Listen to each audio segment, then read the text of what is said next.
जिसका हमें बहुत दिनों से इंतज़ार है, वो घड़ी बच्चों आने ही वाली है, यानी कि हमारा नवोदय का रिजल्ट। 25 मार्च के बाद किसी भी डेट में हमारा रिजल्ट ओपन हो सकता है और इसके लिए हमें अभी से ज़रूरी दस्तावेज जो होते हैं उनकी तैयारी कर लेना चाहिए। हमारा लिस्ट में नाम आने के बाद हमको क्या क्या डॉक्यूमेंट्स चाहिए हैं, किस किस दस्तावेज की ज़रूरत होने वाली है, इस वीडियो में मैं आपको यह सारा का सारा अच्छे से समझाने और बताने वाली हूँ।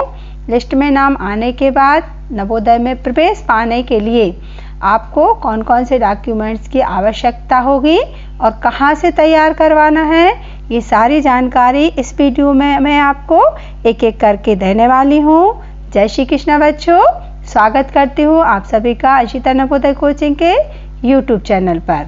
चलिए जल्दी से देर ना करते हुए हम जानते हैं कि फॉर्म जब हमारा नाम आ जाता है तो सबसे पहले हमें क्या चीज़ मिलने वाली है और हमको क्या तैयार करवाना है। देखिए, सबसे पहले हमें नवोदय जाना होगा। हमारा लिस्ट में नाम आने के बाद हमारा पहला काम रहता है हमको जाना होगा नवोदय, और जब हम नवोदय पहुंच जाएंगे तो हमें वहां पे सबसे पहला काम रहेगा, एक फॉर्म वहां से समिति द्वारा हमें दिया जाएगा।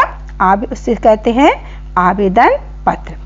और इस आवेदन पत्र से हमें क्या करना है, उसमें विभिन्न प्रकार की जानकारियां हमको पूछी जाती हैं हमसे, जैसे कि बच्चे का नाम, पिता का नाम, स्कूल का नाम, जहां से आप क्वालिफाई हुए हैं, ये सारा वहां पे एक एक करके कॉलम हमको पढ़ते जाना है एंड इन सबको हमको भरते जाना है। ठीक है, तो हमको सबसे पहला काम रहेगा हमारा आवेदन फॉर्म भरना। इसके बाद देखिए, ध्यान से देख लीजिएगा कहाँ से मिलेगा ये हमको, ये हमें नवोदय विद्यालय से ही प्राप्त हो जाएगा। ठीक है, सेकंड चीज़ हमको क्या चाहिए, जब हमारा फॉर्म भर चुका तो हम जब फॉर्म को जमा करने जाएंगे उसके लिए हमें 1-2 दिन दिए जाते हैं, समथिंग 5 दिन दिए जाते हैं बच्चों। ठीक है, तो उसके पहले हमको ये सारी चीज़ें भी फॉर्म के साथ लगाने को कहा जाता है।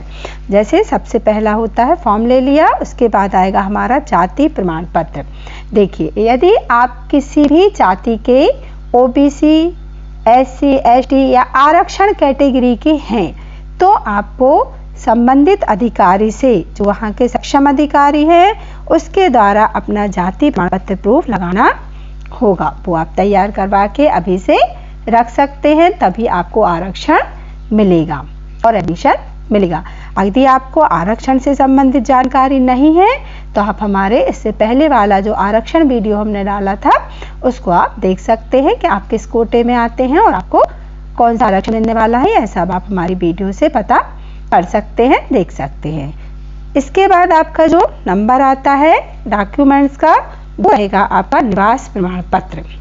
देखिए बच्चों, आपने जब नवोदय का फॉर्म भरा था, जिस भी जिले से भरा था, ठीक है, उसी जिले का आपको निवास प्रमाण पत्र वहाँ के सक्षम अधिकारी से बनवाना होगा। क्या चाहिए हमको, निवास प्रमाण पत्र। जैसे हमारा जिला दमोह लगता है, हम हटा के निवासी हैं, तो हमें दमोह जिले का हमारे बच्चों को प्रमाण पत्र बनवाना पड़ेगा। कई लोग अलग अलग क्षेत्र से भरते हैं ना, तहसीलें अलग अलग रहती, गांव अलग अलग, तो उनके ज़िले भी अलग अलग लगते हैं, तो उनको अलग अलग ज़िले से अपना भरवाना होता है, निवास प्रमाण पत्र बनवाना पड़ेगा और आपको लगाना पड़ेगा। नेक्स्ट जो आती है कैटेगरी, को चाहिए है दस्तावेज, सर्टिफिकेट जो होते हैं ना, वो लगता है इनकम सर्टिफिकेट। अब इनकम सर्टिफिकेट जो होता है वो बच्चों का नहीं बनता है, इनकम सर्टिफिकेट पिताजी के नाम का होता है, बच्चे के पिता के नाम का होता है, और पिता के नाम का इनकम सर्टिफिकेट ही बनवा कर वहाँ पर लगाना होता है। और यदि आपके पापा जी जो है ना किसी भी जॉब में है, नौकरी में है, तो जो उनका वेतन प्रमाण पत्र होता है ना, वो ही चल जाता है बच्चों, वेतन प्रमाण पत्र लगेगा। और अगर बिजनेसमैन है तो आपको आय प्रमाण पत्र बनवाना होगा अपना। ठीक है, अपना नहीं, अपने पापा का। नेक्स्ट जो आता है बच्चों, वो आता है बर्थडे सर्टिफिकेट। बर्थ सर्टिफिकेट जैसे कि हम कहते हैं जन्म प्रमाण पत्र, बच्चे का जन्म होता है तो एक प्रमाण पत्र बनाया जाता है जिसे कहते हैं बर्थ सर्टिफिकेट। वो आपका आपके किस डे में, किस जिले में, कहाँ जन्म हुआ था, जन्म प्रमाण पत्र पे सारा लिखा होता है, वह आपको चाहिए पड़ेगा। वहाँ आपको जन्म प्रमाण पत्र भी लगाना होता है। इसके बाद जो चौथा पांचवा जो भी नंबर आता है वो होता है आपका मेडिकल सर्टिफिकेट, यानी कि मेडिकल प्रमाण पत्र, जो कि मेडिकल बोर्ड द्वारा बनाया जाता है। कोई भी अधिकारी, डॉक्टर, ऑफिसर, वो आपका ये प्रमाण पत्र बना देंगे, जिसको कहते हैं मेडिकल प्रमाण पत्र। फिटनेस का आपका पूरा बनता है, वो आपको बाहर से बनाकर लगवाना पड़ेगा। इसमें भी बच्चों टाइम लगता है। इसे भी आप, अगर आपको अपना क्वालिफाई होने की पूरी उम्मीद है, तो आप इस सब तैयार करवा के अभी से रख सकते हैं, जिससे कि आपको फॉर्म सबमिट करने में किसी भी प्रकार की देरी ना हो। इसके बाद बच्चों आता है आपका आधार कार्ड। आधार कार्ड सब बच्चे का होता है। माता पिता का भी आधार कार्ड लगेगा, बच्चे का भी आधार कार्ड लगेगा। तो इसकी आप फोटोकॉपी निकलवा लीजिए, रख लीजिए। बच्चे के आधार कार्ड की, मम्मी के आधार कार्ड के और पापा के आधार कार्ड की, ये तीनों ही आधार कार्ड वहाँ पे फोटोकॉपी चल जाएगी। ओरिजिनल भी लेते जाइए, बट फोटोकॉपी वहाँ पे सबमिट करनी होती है। माता पिता एंड बच्चे का आधार कार्ड। ठीक है बच्चों, ये आपको फोटोकॉपी करवा के इसकी रख लेना है। नेक्स्ट जो आता है वो है अंक सूची। ये बहुत ही जरूरी होता है। कई माता पिता इसमें लापरवाही कर देते हैं। ये बिल्कुल अभी से आप तैयार करवा लीजिए। बहुत सारे बच्चों की तीसरी की मार्कशीट नहीं मिलती, कभी चौथी की नहीं मिलती, कभी पांचवी की नहीं मिलती। तो आप ये बिल्कुल अभी से तैयार कर रख लीजिए। जो बच्चे की तीसरी क्लास की, चौथी क्लास की, थर्ड, फोर्थ एंड फिफ्थ पास, इसकी मार्कशीट आपको वहाँ जरूर लगानी पड़ेगी। सिर्फ पांचवी की मार्कशीट से काम नहीं चलेगा। थर्ड, फोर्थ एंड फिफ्थ की मार्कशीट, तीनों ही मार्कशीट आपको वहाँ चाहिए पड़ेंगी। एंड यदि आपके माता पिता भी शिक्षित हैं, तो उन्होंने लास्ट स्टेज पर जो पढ़ाई की हुई है, माता पिता ने शिक्षित हैं, तो उनकी शिक्षा का प्रमाण पत्र, अंतिम शिक्षा का प्रमाण पत्र या अंक सूची आपको वहाँ पे संलग्न करनी होगी।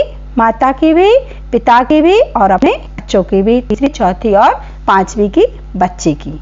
समझ में आ गया आप सबको ठीक से? नया आए हो तो बंद करके वीडियो को आप पुनः से रिपीट करके आप अच्छे से सुन लीजिएगा मैं क्या कह रही हूँ।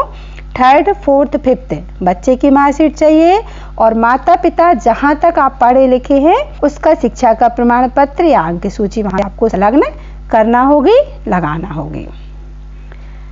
नेक्स्ट जो आता है वो होता है स्थानांतरण प्रमाण पत्र, यानी कि ट्रांसफर सर्टिफिकेट। ये बच्चे का स्कूल से बनता है। जिस भी स्कूल में आप अध्ययन कर रहे थे, अभी जिस भी स्कूल में आप पढ़ रहे थे पांचवी क्लास में, जब आप क्वालिफाई हो जाओगे तो उस स्कूल का, चाहे आप पांचवी में अध्ययनरत थे तो आपका पांचवी का स्थानांतरण प्रमाण पत्र लगेगा, और अगर आप क्लास 6 में पढ़ रहे थे तो आपको वहाँ से छठवीं में अध्ययनरत करके वहाँ पे बन जाएगा अध्ययनरत का सर्टिफिकेट, आपको स्थानांतरण प्रमाण पत्र लगाना होगा। नेक्स्ट जो आता है वो आता है पासपोर्ट साइज फोटो। माता पिता की एक एक फोटो लगती है, बच्चे की 10 फोटो लगती है। तो आप अपनी अभी प्रेजेंट की, बच्चों बहुत छोटे की फोटो बिल्कुल मत लगाइएगा, वहाँ प्रेजेंट की फोटो चाहिए होती हैं, तो आप अपने प्रेजेंट की 10 फोटोज एंड मम्मी पापा की एक एक फोटो वहाँ के लिए आपको चाहिए पड़ेगी। तो ये भी खिंचवा के अभी से रख लीजिए। जल्दी से वीडियो पसंद आ रहा हो तो चैनल को सब्सक्राइब कर लीजिए, लाइक कर दीजिए, वीडियो को शेयर कर दीजिए बच्चों, जिसको सबको ये जानकारी पहुंच जाए। जल्दी से सारे लोगों को शेयर कर दीजिए, जितने आपके पास ग्रुप्स हों उसमें भी शेयर कर दीजिए। सबको ये सारी जानकारी पहुंचना जरूरी है, जिससे सभी लोग अपने दस्तावेज तैयार करवा लें। ठीक है, और बढ़िया लग रही हो वीडियो तो कमेंट्स तो आप बढ़िया बढ़िया लिख ही देते हैं, लिख ही सकते हैं मैम को प्रोत्साहित करने के लिए, जिससे मैं ऐसे और अच्छे वीडियोस आपको बढ़िया बढ़िया ला सकूं। नेक्स्ट आपको चाहिए नवोदय प्रवेश पत्र। ठीक है बच्चों, समझ में आ गया ना क्या चाहिए आपको? जब आप पेपर देने गए थे ना नवोदय का एंट्रेंस एग्जाम, तो जब आपको जो प्रवेश पत्र आपको वहाँ मिला था ले जाने के लिए, अब वो ले गए थे ना प्रवेश पत्र, वो प्रवेश पत्र आपको वहाँ पे जरूर लगाना होगा। एंड जो फॉर्म भरा था वो पूरा फॉर्म भी आपको वहाँ पे चाहिए होगा। तो यदि आपको याद नहीं है कहाँ रख दिया तो ढुलाई चालू कर लीजिए, फटाफट से निकाल लीजिए कि आपने पूरा फॉर्म कहाँ रखा हुआ है और एडमिट कार्ड कहाँ रखा हुआ है, उसको भी आप तैयारी कर लीजिए। आपको अभी चाहिए ही पड़ेगा, पूरा फॉर्म एंड प्रवेश पत्र। ठीक है, ये बच्चों सारी जानकारी थी जो कि मैंने आपको एक एक करके बढ़िया ढंग से बता दी है, सारी ही समझा दी है। बस आपको ये सारी चीज़ें एकत्रित करना है और इकट्ठी करके एक बैग में या एक फॉल में अच्छे से रख लीजिए। और मेरी ओर से तो अभी से सभी बच्चों को कांग्रेचुलेशंस, आप सब जल्दी से खुशखबरी सुनाइए, मैम मेरा सिलेक्शन हो गया।